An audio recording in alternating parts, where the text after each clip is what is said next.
क्या आपने कभी ऐसे बंदर देखे हैं जिनके पास लोग बेझिझक जाकर फोटो खिंचवाते हैं या उन्हें छूने की कोशिश करते हैं, फिर भी बंदर उन पर हमला नहीं करता? इसकी वजह काफी दिलचस्प है।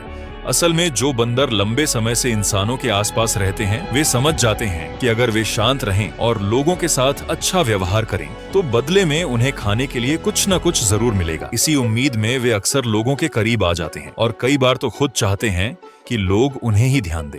यानी कई बंदरों का यह दोस्ताना व्यवहार सिर्फ अपने पेट की खातिर होता है।